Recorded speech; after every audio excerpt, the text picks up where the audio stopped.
Navarro y esto es Arte e Historia, el espacio de Rombo Negro.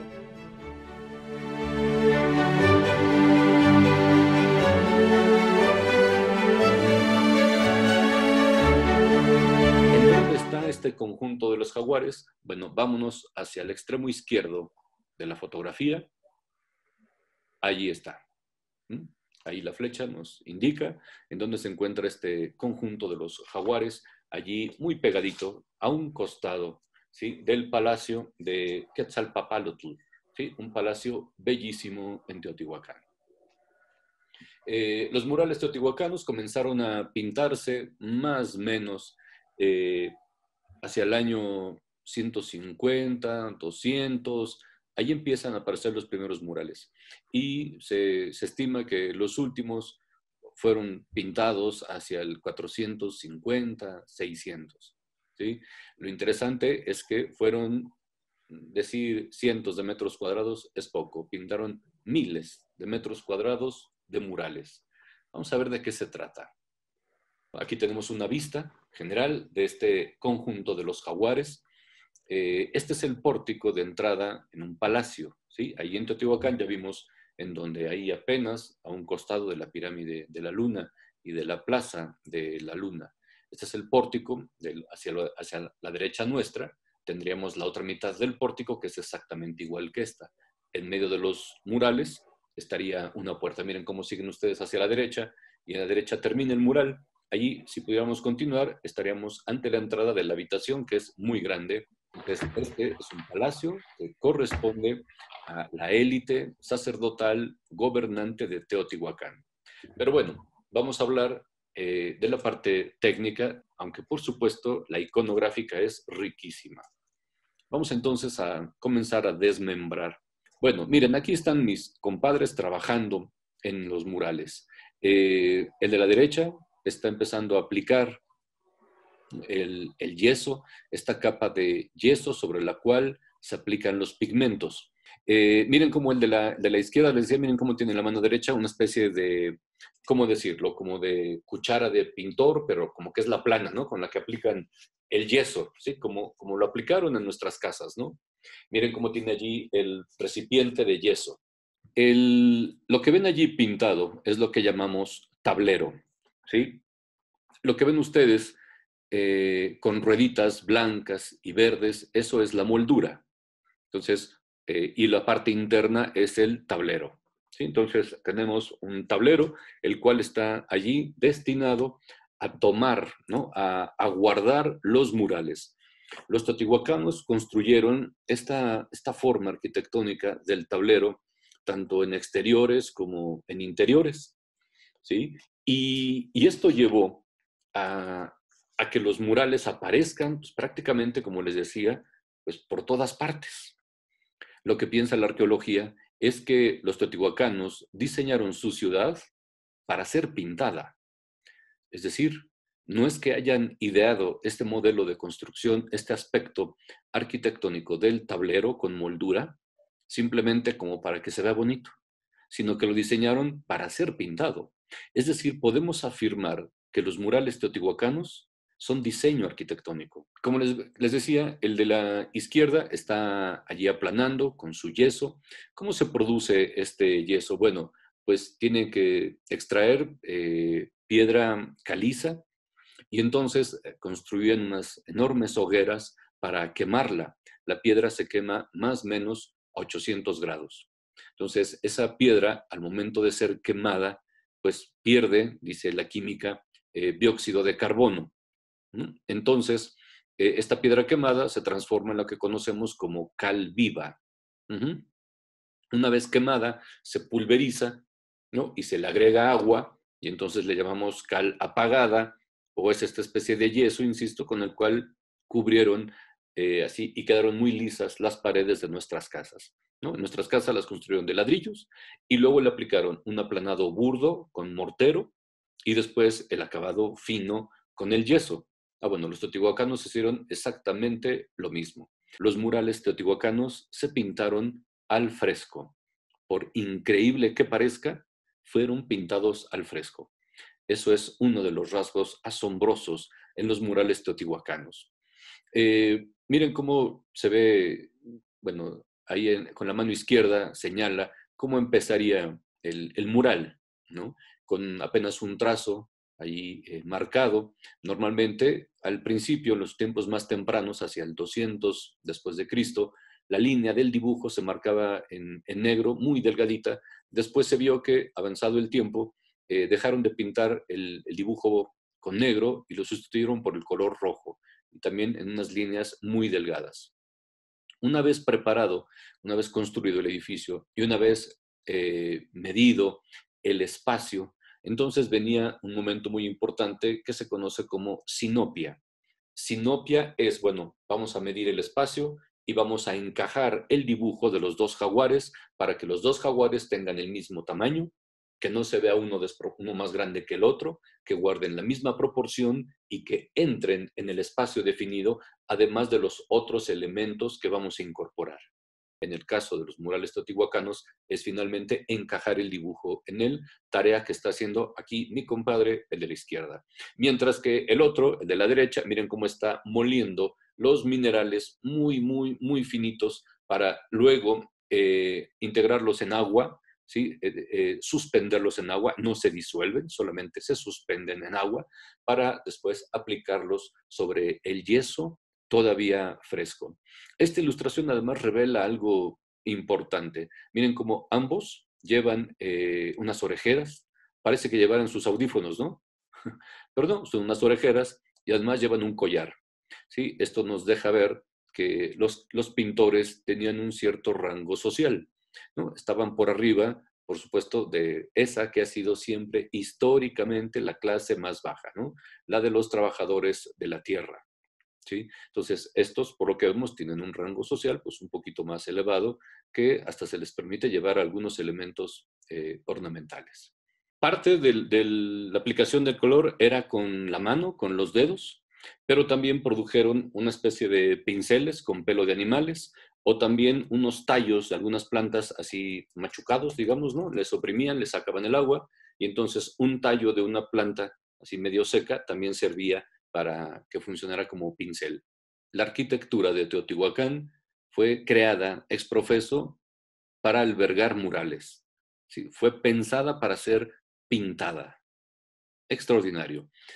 Esto que estamos viendo, esta foto que estamos viendo aquí, es apasionante porque se toma un extracto de un mural y entonces se le comprime y entonces se le hace un corte delgadísimo con un láser y se le proyecta luz por detrás. Imagínense qué delgadita es la rebanadita de mural que se toma, ¿no? Que por detrás se le proyecta luz y entonces se ve así, como lo estamos viendo.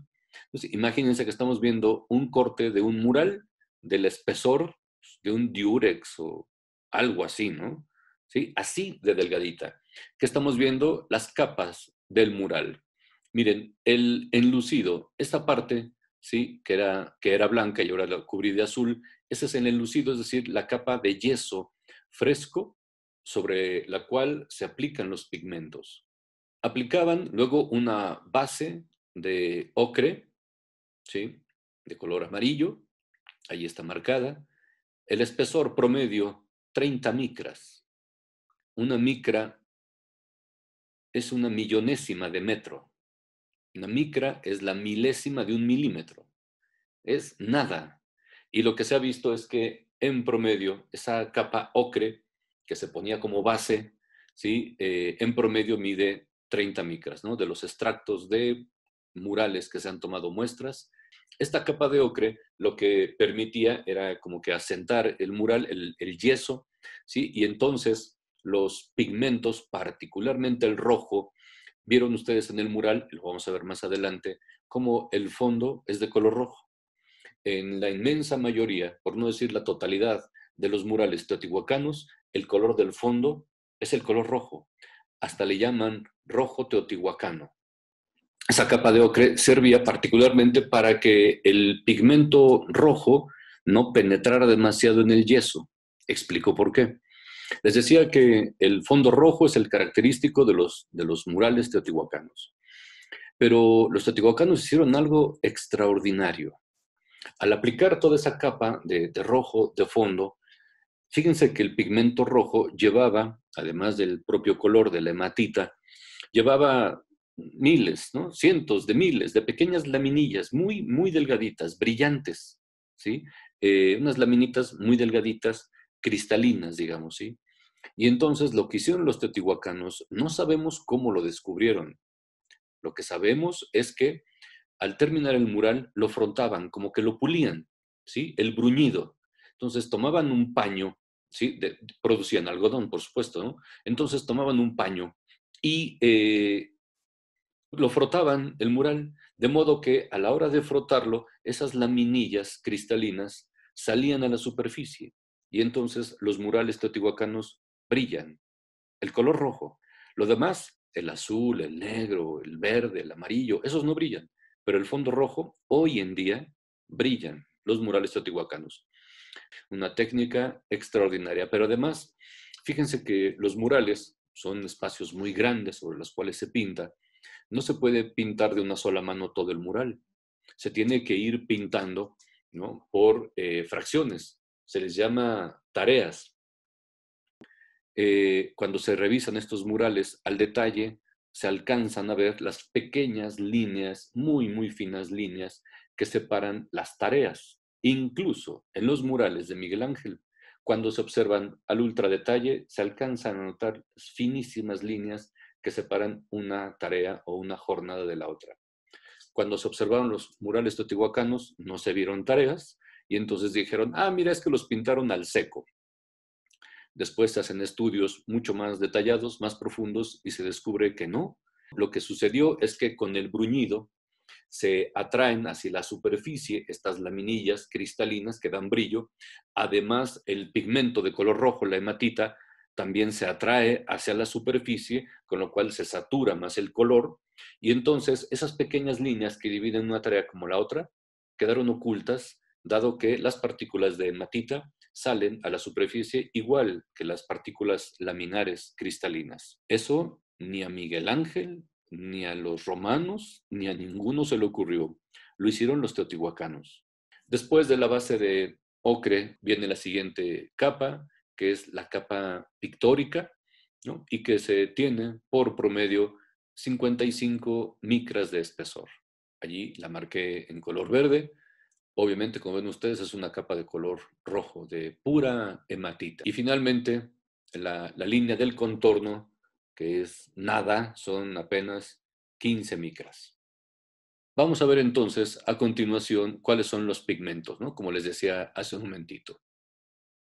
El color rojo, a partir de un mineral que conocemos como hematita.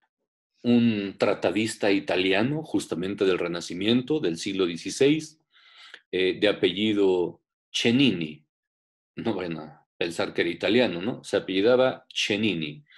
Hizo una serie de tratados acerca de los murales en el Renacimiento, hacia 1500, 1000 años después que los murales teotihuacanos. Y decía que era beneficioso aplicar una primera capa de ocre, que era justamente lo que permitía que los estratos del mural, los colores, digamos, los pigmentos con los cuales se pintaba, no se adentraran demasiado en el yeso. Pero además produjeron del color rojo, el azul, el verde, el amarillo y el negro. El blanco no es color, es en el lucido, ¿no? Que finalmente es yeso, entonces queda blanco y listo, ya quedó. Pero además produjeron, por ejemplo, el color naranja, ¿no? Como ven ustedes ahí, miren, ahí se ven unas partes de color naranja.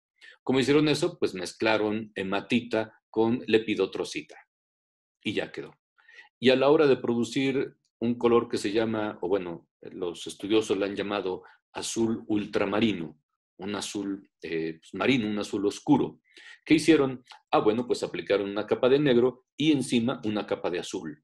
Pero miren cómo allí vemos algo de color verde, un verde muy clarito, debió ser muy brillante, pero aquí se ve muy clarito. Pero produjeron otros verdes, ¿no? Por ejemplo, este verde que parece turquesa y demás, ¿qué hicieron? Lo que se descubrió es que aplicaron una capa de lepidotrocita, una capa de amarillo, y por acá en un recipiente mezclaron malaquita, color verde, con lepidotrocita amarilla. La mezclaron muy bien y entonces aplicaron el color sobre la capa amarilla, aplicaron el color mezclado de malaquita con lepidotrocita. Vamos entonces con la parte iconográfica. ¿Sí? Tenemos una serie de símbolos, entonces vamos a ver de dónde provienen los símbolos que nos encontramos en este mural del conjunto de los jaguares en Teotihuacán. Primero, el jaguar, ¿no? ¿Por qué el jaguar? Desde tiempos de los olmecas, esta foto que estamos viendo es la Venta en Tabasco, y ese montículo que ven allí es la primer pirámide que se construyó en Mesoamérica.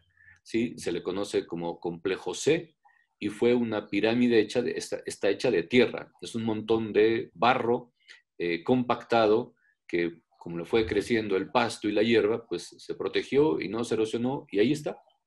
La construyeron 900 años antes de Cristo. ¿Sí? Los olmecas pensaban que en las montañas vivían los ancestros y vivían los dioses, y entonces construyeron una montaña artificial. Esa que están viendo ustedes ahí es una montaña artificial. Todas las pirámides que vemos en nuestro país son montañas artificiales. Y vieron que un jaguar merodeaba por allá, y entonces se imaginaron que el jaguar merodeaba por allí y que posiblemente había una cueva a través de la cual el jaguar entraba a la montaña sagrada, y entonces pensaron que el jaguar compartía ancestros con los humanos. Por eso el jaguar tiene desde los olmecas, desde muchos siglos antes de Cristo, desde muchos siglos antes de Teotihuacán, ya se pensaba en el jaguar como una entidad divina. Y desde los olmecas hasta la caída de Tenochtitlan, el jaguar se mantuvo en esa condición de divinidad. Esta es una escultura también olmeca, procedente del sur de Veracruz, de San Lorenzo, y es un jaguar que está ayudando a un gobernante a descender al inframundo, para que se cumpla así su destino divino y ese gobernante se transforme en Dios del maíz. Entonces, el jaguar está vinculado al pensamiento religioso mesoamericano desde hacía mucho tiempo atrás. Los jaguares que vemos en el mural teotihuacano, miren cómo en la pata izquierda sostienen un caracol que tiene plumas, ¿sí? Eso que va como soplando el jaguar es un caracol. ¿Por qué un caracol? Este caracol que estamos viendo en la foto apareció en Teotihuacán justamente. Es un caracol muy grande, ¿eh? No sé, a lo mejor tiene 18, 20 centímetros de longitud. Como que está difícil imaginar un caracol de esas dimensiones en Teotihuacán. Eso nos habla de los contactos que tenía Teotihuacán con civilizaciones tanto en el Golfo como en el sur, contacto con Oaxaca y otras culturas en costas pues, del Pacífico, pero también con muchas culturas de Centroamérica que obviamente tenían acceso al mar, y de cómo Teotihuacán ejercía el comercio y a veces la explotación de civilizaciones muy alejadas del propio Teotihuacán y que tenían acceso al mar, ¿no? Y el intercambio comercial viene a dejar caracoles como este, no es el único, se hallaron un montón de caracoles enormes, pequeños, conchas de mar, las que se imaginen en Teotihuacán. Y es que el caracol se empleaba en los rituales propiciatorios. Estas civilizaciones estaban particularmente preocupadas por la agricultura. Y entonces el ritual propiciatorio, es decir, para que llueva, era un ritual fundamental, ¿no? Para que lloviera y entonces crecieran las plantas y el maíz y el tomate y el jitomate y el chile y la calabaza y el frijol. Es necesario el agua de la lluvia. Entonces, en el ritual propiciatorio, un momento fundamental era hacer sonar el caracol. Miren cómo los jaguares del mural llevan unos tocados de plumas, ¿sí? De repente ahí les mal llamamos penachos, ¿no? El nombre penacho es bastante ordinario, ¿no? Son tocados de plumas. Y los dos jaguares llevan sus respectivos tocados. Bueno, ¿eso de dónde viene? Esta piedra que estamos viendo allí tallada se le conoce como Monumento 19. Es también procedente de la Venta en Tabasco. La que estamos viendo es una réplica que colocaron allí en la venta. La pieza original está en el Museo Nacional de Antropología. Es un sujeto que está ahí sentado en el centro, miren, pero está como que envuelto por una enorme serpiente. En la parte superior se ve la cabeza de la serpiente y lleva un copete ahí, ¿no? Esa especie de copete se ha interpretado como que son plumas. Entonces se piensa que esta estela, ¿sí? Este monumento 19 de la venta, fechado más o menos en el 750 a.C., sea la primera o una de las primeras representaciones de Quetzalcóatl, la serpiente hermosa, ¿no? Con sus plumas de quetzal. Los tocados que llevan los jaguares llevan plumas, pero son plumas de quetzal, como eran todos los tocados en las culturas mesoamericanas.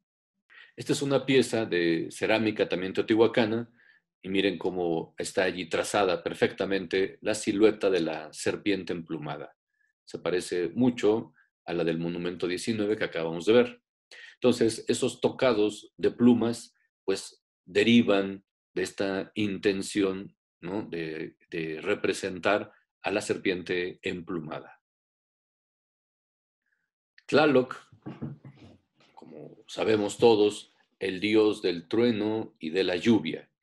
Y hablaba hace un momentito del ritual propiciatorio, ¿no? La intención de que con un ritual llueva. Entonces, a Tlaloc lo reconocemos en varias formas. Una de las más difundidas en Teotihuacán es a través de estas ollas que tienen allí elaborada, ¿no? La cara de Tlaloc.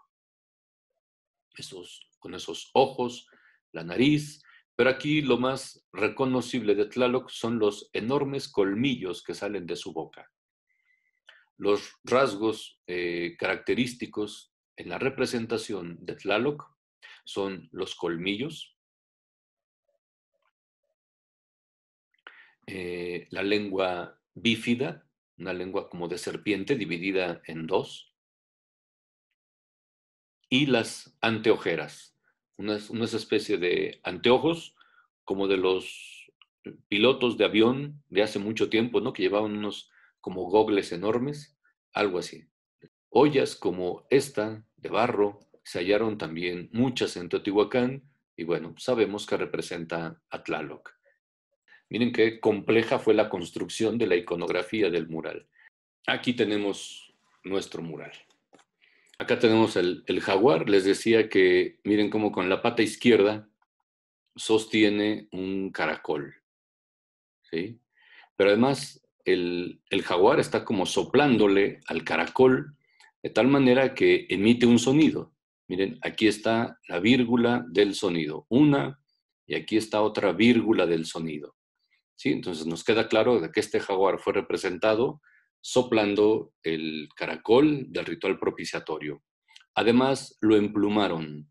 Los teotihuacanos emplumaron todo. A todo le ponían plumas. Miren cómo los ojos del jaguar están emplumados, ¿sí? Pero además de eso, del caracol, caen unas gotas de sangre, sangre sacrificial. Acá en el detalle se ven muy bien las gotas de sangre.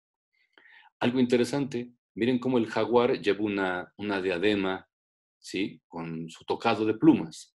Estas diademas con estos tocados de plumas, pues son propias de usar de los sacerdotes, ¿no? Que encabezan los rituales. Pero aquí hay un ente especial que se está ocupando de llevar a cabo este ritual, un jaguar, en el entendido de que se veía en el jaguar a un animal especial, sagrado, de un profundo, muy elevado valor religioso. En la parte superior, esta cenefa, miren, aquí está una estrella, ¿no? De mar con carita feliz, ¿no? Miren los ojos, estas son las anteojeras, aquí está la boca con la lengua bífida y los colmillos.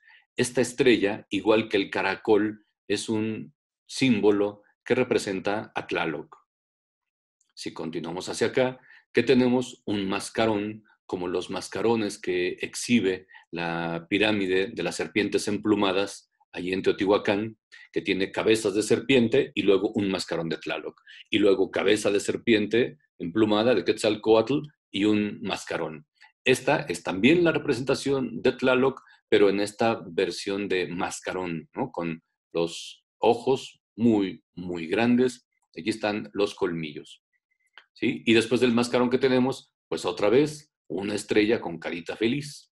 Y luego que tenemos otro mascarón de Tlaloc. ¿De qué se trata el mural? Pues se trata de una ceremonia muy especial, lo que más le preocupa a los pueblos prehispánicos, un ritual propiciatorio, esta vez encabezado o llevado a cabo por jaguares, como debe de ser, soplando el caracol, pero además estuvo involucrado el sacrificio humano, por supuesto, donde se derramó sangre para lograr la fertilidad de la tierra. Es un ritual tan importante y fue dedicado justamente a Tlaloc. Genial ritual, genial mural, obra del arte complejísima. Espero que hayan disfrutado de esta cápsula. Próximamente más como esta, por supuesto, aquí en Rombo Negro.